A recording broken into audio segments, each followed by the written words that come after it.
রিনি আর শুভ দুজন খুব ভালো বন্ধু। একদিন তারা ঠিক করল গ্রামের পাশের জঙ্গলে ঘুরতে যাবে। সকাল সকাল দুজন মাটির হাঁড়িতে জল নিয়ে কিছু ফল মিষ্টি বেঁধে বেরিয়ে পড়ল। জঙ্গলে ঢুকতেই চারপাশে পাখির ডাক, গাছের ফাঁকে সূর্যের আলো আর বাতাসে ফুলের গন্ধ, সবকিছুই যেন রূপকথার মতো সুন্দর লাগছিল।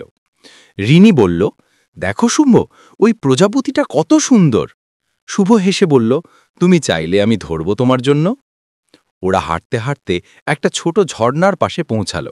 পানি ঝরে পড়ছে টুপটাপ শব্দে, যেন গান গাইছে। দুজন সেখানে বসে ফল খেতে লাগল। হঠাৎ ঝোপের ভিতর কিছু নড়াচড়া হলো। একটা ছোট হরিণ বেরিয়ে এলো। রিনি ভয় পেয়ে শুভর হাত ধরল, কিন্তু শুভ বলল, ভয় পেও না, এটা আমাদের কিচ্ছু করবে না। হরিণটা কৌতূহল নিয়ে ওদের দিকে তাকিয়ে কিছুক্ষণ দাঁড়িয়ে থাকল, তারপর আবার গাছের ভিতর হারিয়ে গেল। সন্ধে নামতে শুরু করল।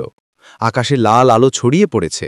রিনি বলল, চলো এখন বাড়ি ফিরি, নইলে ঠাকুমা চিন্তা করবে। শুভ মাথা নেড়ে রাজি হল।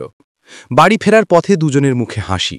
সেই দিনের জঙ্গলের স্মৃতি তাদের মন থেকে আর কোনো দিন মুছে যায়নি। সবুজ পাতার আড়ালে আর অব্যবহৃত ভূখণ্ডের রোমাঞ্চ।